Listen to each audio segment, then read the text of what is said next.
नमस्कार, स्वदेश न्यूज देख रहे हैं आप। मैं हूं आपके साथ ऋषभ सोनी और आज छत्तीसगढ़ की खास डिबेट में हम बात करेंगे मोदी काल के 11 साल की, जिस पर विपक्ष सवाल उठा रहा है। केंद्र के मोदी सरकार को 11 साल पूरे हो गए हैं। अब सरकार के 11 साल पूरे होने पर बीजेपी का राष्ट्रीय नेतृत्व सभी राज्यों में संकल्प से सिद्धि तक अभियान चलाने जा रहा है, जिसके माध्यम से केंद्र सरकार की उपलब्धियों को जनता तक पहुंचाया जाएगा।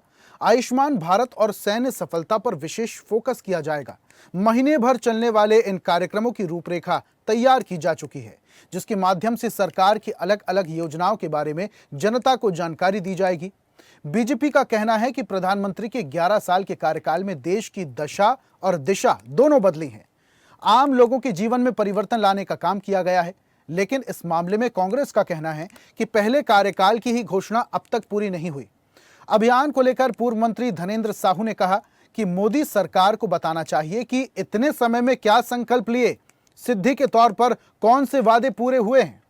झूठा प्रचार प्रसार करने के लिए नए नारे के साथ जनता को भ्रमित करने की कोशिश कर रहे हैं। बहरहाल प्रदेश में केंद्र की मोदी सरकार के 11 साल को लेकर सियासत सुलग चुकी है। बीजेपी के कार्यक्रमों की चर्चा पूरे प्रदेश में है और विपक्ष भी सवालों के जरिए सरकार को घेरने की तैयारी में है। लेकिन बीजेपी के इस अभियान का क्या असर होगा, इस पर हम आज चर्चा करेंगे। लेकिन उससे पहले कुछ बयान आपको सुनवाते हैं। प्रधानमंत्री जी के जो शानदार 11 वर्ष पूरे हुए उनके शासनकाल के, उसको लेकर हम लोग यहाँ पर बैठे हैं। और आप सबको मालूम है कि छत्तीसगढ़ से माननीय प्रधानमंत्री जी का गहरा लगाव है। जब छत्तीसगढ़ राज्य नहीं बना था, मध्य प्रदेश में थे, उस समय वो संगठन के प्रभारी थे और छत्तीसगढ़ राज्य बना तो संगठन प्रभारी के नाते बहुत बार उनका छत्तीसगढ़ आना भी हुआ। और हम ये कह सकते हैं कि संगठनकर्ता के रूप में उन्होंने छत्तीसगढ़ का चप्पा चप्पा छान मारा होगा। प्रधानमंत्री माननीय नरेंद्र मोदी जी के प्रधानमंत्री के रूप में 11 साल का कार्यकाल पूरा हुआ है। इन 11 वर्षों में देश की दशा और दिशा बदली है। आम लोगों के जीवन में परिवर्तन लाने का काम हुआ है। दुनिया में भारत चौथी बड़ी अर्थव्यवस्था बनकर उभरी है और दुनिया में भारत का मान सम्मान और गौरव बढ़ा है। तो निश्चित रूप से एक एक वर्ग के लिए योजना बनाकर काम किया। इसका नतीजा ये हुआ कि 27 करोड़ लोग गरीबी रेखा से बाहर आए हैं। ये इतनी बड़ी उपलब्धि है। इतने प्रकार की योजनाओं के माध्यम से आम लोगों के जीवन में परिवर्तन लाने का काम हुआ है। सरकार की योजनाओं की जानकारी जन जन तक पहुंचे, इसलिए पार्टी ने ये अभियान प्रारंभ किया है। संकल्प से सिद्धि, और गांव-गांव तक जाएंगे, एक एक कार्यकर्ता जाएंगे, लोगों को उपलब्धियां बताएंगे। अब ये तो भारतीय जनता पार्टी की सरकार को ही बताना चाहिए कि उन्होंने 2014 के चुनाव में क्या क्या संकल्प लिए थे, फिर 2019 के चुनाव में क्या क्या उन्होंने संकल्प लिया था, फिर अभी 2024 के चुनाव में उन्होंने क्या संकल्प लिए और उसमें से सिद्धि के तौर पर कौन कौन से उनके वादे पूरे हुए हैं। तो उसको लेकर के उनको जाना चाहिए जनता के पास में। तो ये सिर्फ झूठा प्रचार प्रसार करने के लिए आज ये इस तरह के नए नए नाम, नए नारों के साथ में ये सरकार देश की जनता को गुमराह करने की प्रयास करती है। तो मोदी काल के 11 साल पूरे हो चुके हैं। इसको लेकर अब बीजेपी का राष्ट्रीय नेतृत्व संकल्प से सिद्धि तक अभियान चलाने के लिए चल रहा है और यह अभियान अब पूरे देश भर में चलाया जाएगा। छत्तीसगढ़ में जनता तक तमाम बातों को पहुंचाया जाएगा कि इन 11 साल में केंद्रीय नेतृत्व द्वारा क्या क्या बड़े फैसले लिए गए और कहां तक जनता के लिए काम किया गया। इस पर हम चर्चा करेंगे। हमारे साथ कुछ मेहमान जुड़ रहे हैं, उनका परिचय आपसे करवाते हैं। बीजेपी प्रवक्ता निपेंद्र पटेल हमारे साथ है। निपेंद्र जी, बहुत स्वागत है आपका। और कांग्रेस प्रवक्ता अभिमन्यु मिश्रा हमारे साथ है। अभिमन्यु जी, बहुत बहुत स्वागत आपका। और इसी के साथ राजनीतिक विश्लेषक आर के शुक्ला जी हमारे साथ हैं। शुक्ला साहब, आपका भी बहुत बहुत स्वागत है। और इस चर्चा की शुरुआत निपेंद्र जी मैं आपसे ही करूंगा।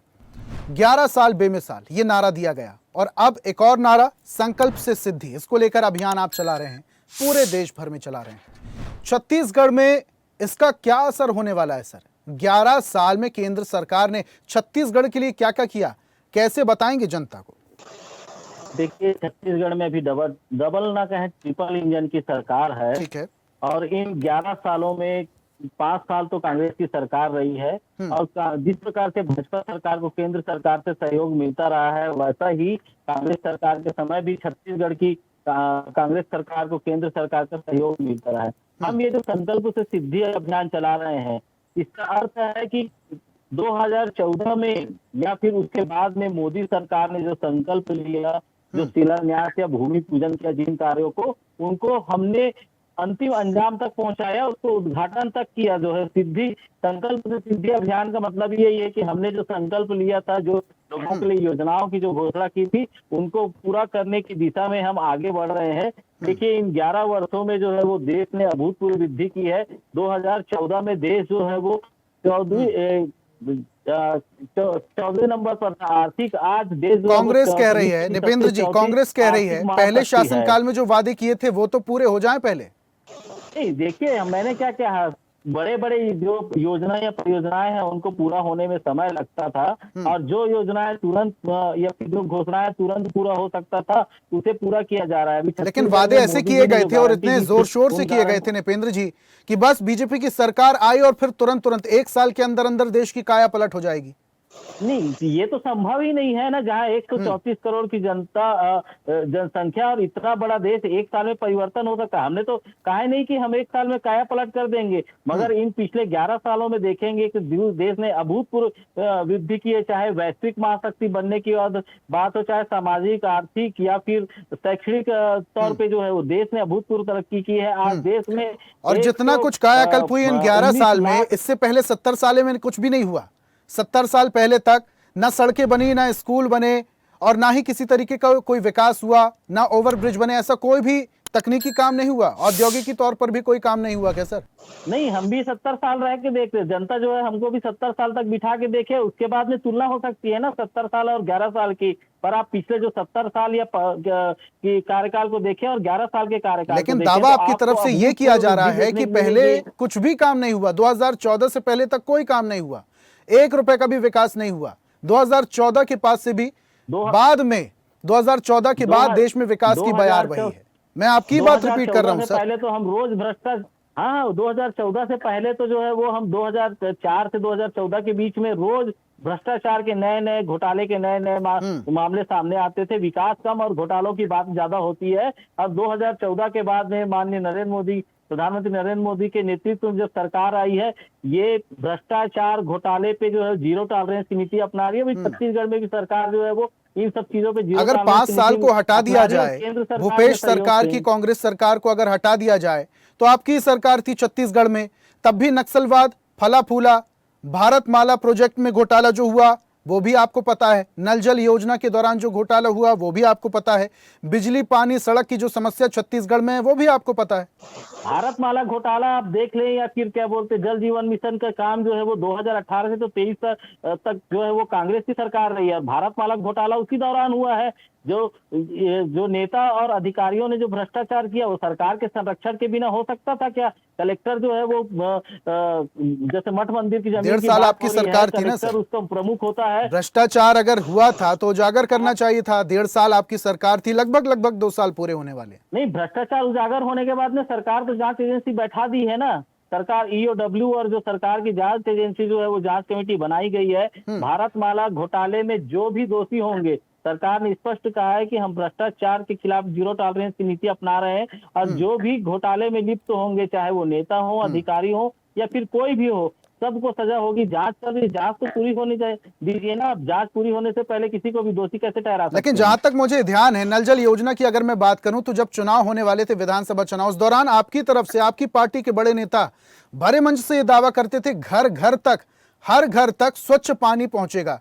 और अभी नल जल योजना किस तरीके से लागू की गई छत्तीसगढ़ में, ये आपको भी पता है। टंकियां बन चुकी हैं, लाइनें बिछ चुकी हैं, पाइपें बिछ चुके हैं, पानी नहीं पहुंच पा रहा है।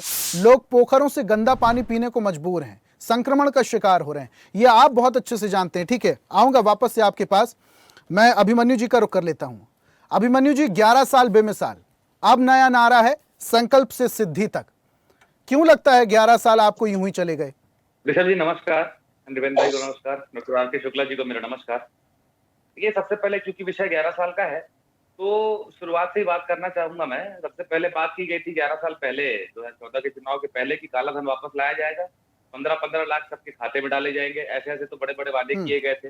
उसके बाद बातें की जाती थी कि पेट्रोल 35 रुपए में बिकने लगेगा, 40 रुपए में बिकने लगेगा, और ये बहुत सारे महंगाई कम हो जाएगी, तो सिलेंडर का रेट कम हो जाएगा। आज हमने कुछ नहीं देखा, बल्कि कितनी महंगाई बढ़ी ये देखा इन 10-11 सालों में। उसके अलावा इन्होंने जो बड़े बड़े नारे दिए, स्वच्छ भारत मिशन, बेटी बचाओ अभियान के इन्होंने नारा दिया, और स्वयं उसके बाद जो प्रज्वल रेवन्ना जैसे लोग, चाहे कुलदीप सेंगर जैसे लोग, चाहे ब्रिजभूषण शरण सिंह जैसे लोगों को ये लोग संरक्षण लगातार देते रहे, बेटी बचाओ एक तरफ बात करते रहे। उसके अलावा अगर आप देखेंगे तो कोई प्रेस कॉन्फ्रेंस आज तक नरेंद्र मोदी ने 11 साल में नहीं ली। सबसे बड़ी बात है प्रेस के सवालों का जवाब नहीं दिया। मुझे याद है लेकिन अभिमन्यु जी, अगर छत्तीसगढ़ की अगर हम बात करें तो एक बड़ा मुद्दा था लाल आतंक, नक्सलवाद, उसे जड़ से खत्म किया गया है। बस्तर की स्थिति पहले क्या थी, अभी क्या थी, आप भी जानते हैं। नक्सलवाद को जड़ से खत्म किया गया है। सैकड़ों की संख्या में नक्सलियों ने आत्मसमर्पण किया है पुनर्वास नीति के तहत। बिल्कुल किया है ऋषभ जी, और ये मैं कई डिबेट में ये बातें कह चुका हूँ कि नक्सलवाद के खिलाफ जो लड़ाई है और जो लड़ी गई है वो सिर्फ ये 1-1.5 साल की बात नहीं, ये पूरा सन 2000 जब छत्तीसगढ़ बना है, बल्कि उसके और पहले से इतने सालों के लगातार जो लड़ाई लड़ी गई है, उसका नतीजा है कि आज इस जगह पर पहुंचे। तो उसके लिए सिर्फ 1-1.5 साल में कुछ चमत्कार हो गया, इस प्रकार की कोई बात नहीं है। वो तो क्योंकि 11 साल का विषय था, इसलिए मैं सारी चीजें बता रहा था, क्योंकि सब बताना जरूरी है। ये भी बताना जरूरी है कि किस तरीके से इन्होंने कर्जा, देश के ऊपर जो कर्जा बढ़ाया, जो 80 लाख करोड़ रुपए हुआ करता था 2014 में, वो आज बढ़ करके 260 लाख करोड़ रुपए पहुंच चुका है। उसके बाद भ्रष्टाचार की बात कर रहे थे नृपेंद्र पटेल जी, तो इलेक्टोरल बॉन्ड के माध्यम से हजारों करोड़ का भ्रष्टाचार किसने किया, उसके बाद उसको उजागर करने, उसका हिसाब देने से तक मना कर दिया, ये पूरे देश के सामने है। उसके अलावा क्या हुआ, हंगर इंडेक्स में आज 127 देशों में 105वें स्थान पर भारत देश है। 80 करोड़ लोग इस देश में जो है फ्री का राशन पा रहे हैं, तब उनको 2 टाइम का खाना मिल रहा है, सरकार खुद मानती है। तो ये सारी चीजें हैं। विजय माल्या इस बीच भाग गए। उसके बाद इन्होंने सरकारी संस्थानों को कमजोर करने का काम किया, ईडी को कमजोर किया, सीबीआई को कमजोर किया। उसके अलावा सुप्रीम कोर्ट को चुनाव आयुक्त की चयन समिति से बाहर करने का, नहीं, सरकारी एजेंसियों को कैसे कमजोर किया? अभिमन्यु जी, आपके नेताओं पर अगर कार्रवाई होती तो आप कह रहे हैं कि सरकारी तंत्र का, सरकारी एजेंसियों का गलत इस्तेमाल किया जा रहा है।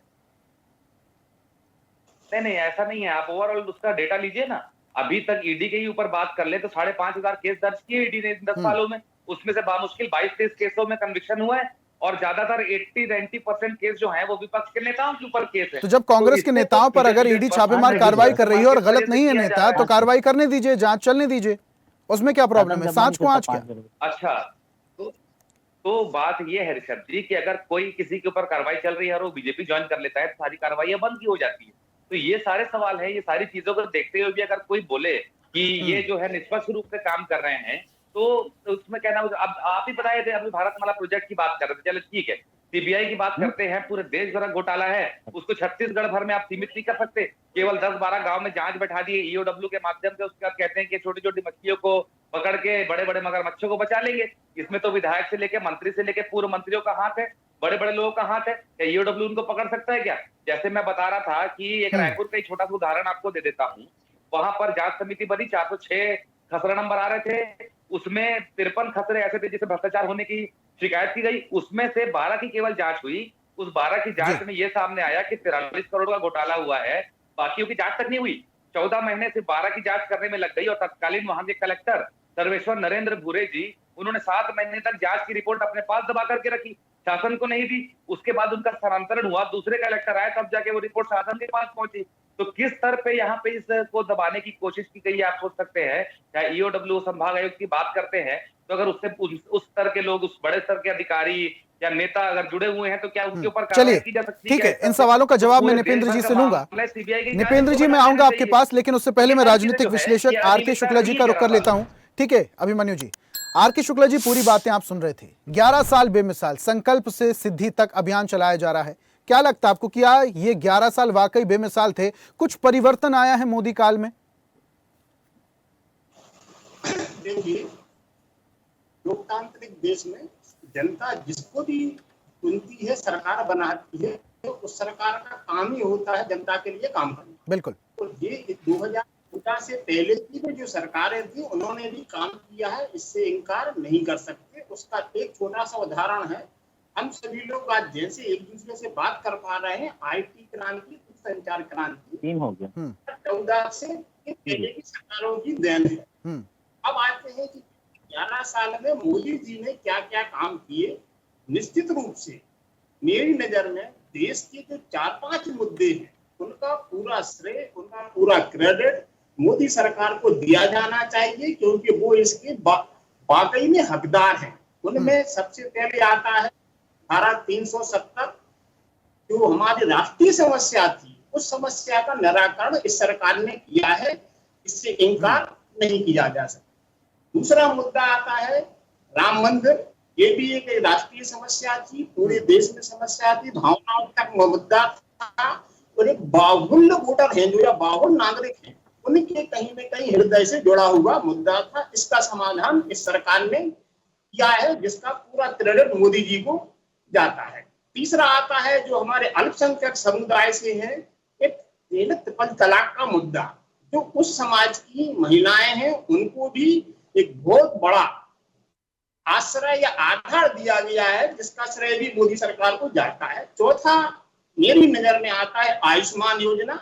5वां है उज्ज्वला गैस कनेक्शन। आर के साहब देखिए, घोषणाएं जो की गई थी और जो काम सरकार के द्वारा किए गए, बहुत सारे से काम है। कांग्रेस शासनकाल में भी बहुत सारे से काम है जो किए गए, बीजेपी शासनकाल में भी बहुत सारे। लेकिन कांग्रेस कह रही है कि जो वादे कट टू कट किए गए थे वो सभी निभाए नहीं गए हैं। जब भी ऐसी कोई बात होती तो कांग्रेस की तरफ से तर्क दे दिया जाता है। 15 लाख रुपए खाते में आने की बात कही थी, काला धन वापस लाने की बात कही गई थी। ये कुछ ऐसे काम है, 40 रुपए प्रति लीटर पेट्रोल बिकने लगेगा, कुछ ऐसे वादे हैं जो पूरे नहीं हुए, और शायद आज के सिनेरियो को देखते हुए शायद ये संभव भी नहीं है। नहीं, निश्चित रूप से महंगाई के मुद्दे पे और बेरोजगारी के मुद्दे पे इस सरकार से जो अपेक्षाएं जनता को थी वो पूरी नहीं हुई है, इसको भी स्वीकार किया जाना चाहिए। जनता आज त्रस्त है, महंगाई से भी और बेरोजगारी से भी। किंतु ऐसे इशू हैं, अगर भारतीय जनता पार्टी ने इन पे काम नहीं किया तो आने वाले चुनाव में उसको इसका खामियाजा भुगतना पड़ेगा। ये आरोप कांग्रेस के निराधार नहीं है। ठीक है, नृपेंद्र जी का मैं रुक कर लेता हूं। नृपेंद्र जी, बहुत सारे आरोप अभिमन्यु जी ने भी लगाए थे, बड़े सवाल भी वो खड़े कर रहे हैं। 11 साल बेमिसाल का नारा आप लोग दे रहे हैं, अभियान चला रहे हैं, देश भर में, छत्तीसगढ़ में अलग अलग सांस्कृतिक कार्यक्रमों का आयोजन आपकी तरफ से किया जा रहा है, लेकिन छत्तीसगढ़ में इस दौरान परिवर्तन हुआ क्या?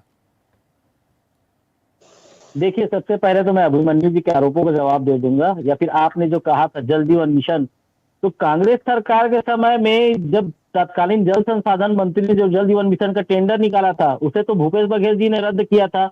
जो लोगों के घरों में पानी अभी तक नहीं पहुंचा, उसके जिम्मेदार कांग्रेस है। और जहां जहां पर भी अभी गलती आ रही है, अभी हमने जो है वो सुराज अभियान चलाया था, सुशासन अभियान चलाया था, तो लोगों की जो समस्याएं हैं 3 चरणों में पहले आवेदन मंगाए गए, जो जिन समस्याओं को तत्कालीन तुरंत हल किया जा सकता था अधिकारियों के माध्यम से हल किया गया। और उसके बाद मुख्यमंत्री जो है अलग अलग जगहों पे गए, लोगों की समस्याएं सुनी। छत्तीसगढ़ में जो भी समस्याएं हैं उनको पूरा किया जा रहा है। अब देखिए 2014 में 11 से जो है वो अभी 2025 में चौथी जो है आर्थिक महाशक्ति बनी।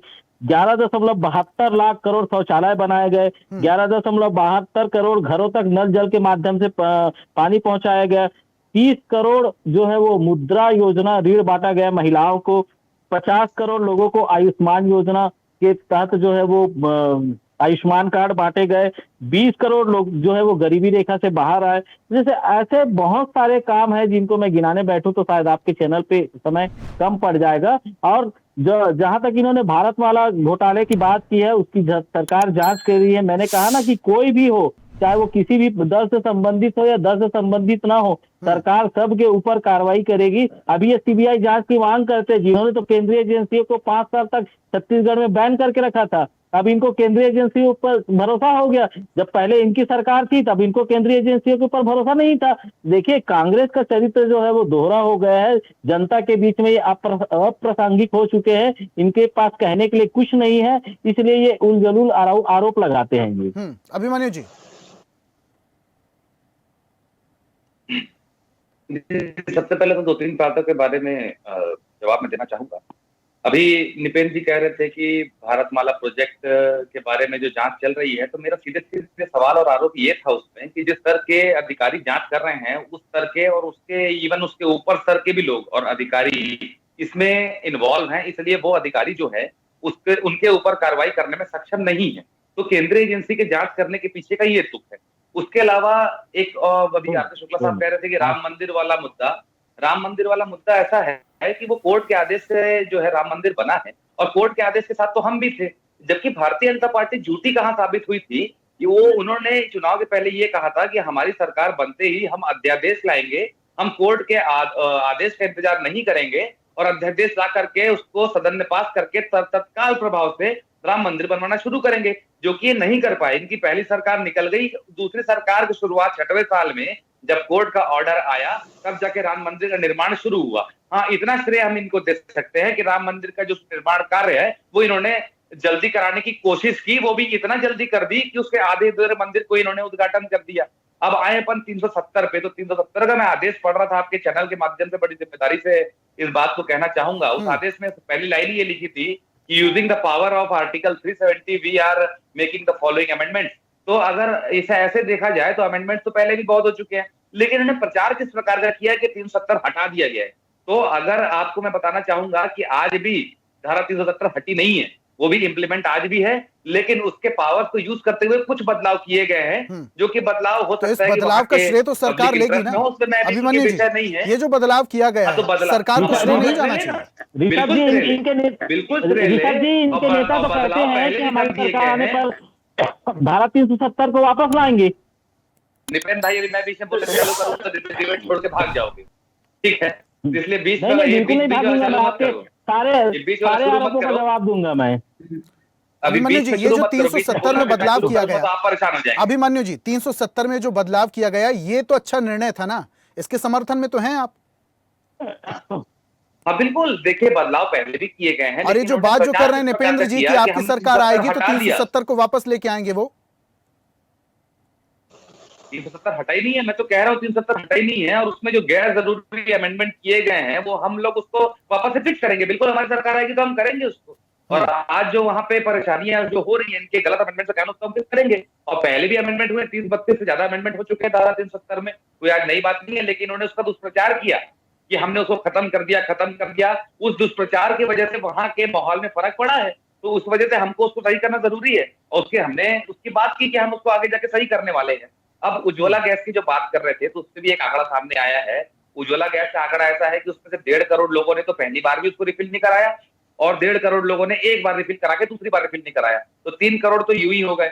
उसके बाद बात करते हैं एक्सपोर्ट की, तो एक्सपोर्ट ग्रोथ हमारे 2004 से लेकर 14 तक के 21% था, आज एक्सपोर्ट ग्रोथ सिर्फ 8% पे रह गया है। और उसके बाद जो ये मुझे ऐसा लगता है इन 11 सालों में SC, ST, OBC जो ये वर्ग के लोग हैं, इनको द्वयम दर्जे के नागरिक बनाने की साजिश जो है वो भारतीय जनता पार्टी के द्वारा की जा रही है। और कहीं ना कहीं उसी के लिए हमारी जो मांग थी कि जातिगत जनगणना होना चाहिए। आज आप देखेंगे भोपाल का फ्रेश केस है, हत्या कर दी गई दलित युवक की, उसके बाद FIR तक नहीं लिखी जा रही थी। उसके बाद इतना संघर्ष करने के बाद जब FIR वहां पर, जब राहुल गांधी जी ने टिप्पणी की तब जाके तो वहां FIR लिखी। और दूसरी ओर बिल्किस बानो के जो अपराधी हैं उनको ये लोग जेल से निकाल के माला पहनाते हैं। तो कहीं ना कहीं इनकी सोच साफ दिखती है, भारतीय जनता पार्टी के लोग किसके साथ खड़े हैं, किसके साथ नहीं खड़े हैं। मैं थोड़ी देर पहले भी यही कह रहा था, महिला सम्मान की बात करने वाले सबसे ज्यादा बलात्कारी या महिलाओं के खिलाफ जो जघन्य अपराध करने वाले लोग हैं, ज्यादा आज भारतीय जनता पार्टी के सदस्य हैं।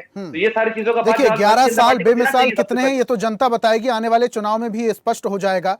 लेकिन ये जो दावे किए जा रहे हैं इसका असर छत्तीसगढ़ में कितना होगा ये देखना होगा। बहुत बहुत शुक्रिया अभिमन्यु जी हमारे साथ जुड़ने के लिए, निपेंद्र जी, RK शुक्ला जी, आप तीनों का हमारे साथ जुड़ने के लिए, चर्चा में शामिल होने के लिए बहुत बहुत शुक्रिया। और आज हम बात कर रहे थे मोदी काल के 11 साल पूरे होने पर, जिस तरीके से संकल्प से सिद्धि अभियान अब बीजेपी का नेशनल नेतृत्व ये पूरे देश भर में चलाने जा रहा है, इसका असर छत्तीसगढ़ में, छत्तीसगढ़ की जनता में आगामी चुनाव में कितना होगा ये आने वाला वक्त बताएगा।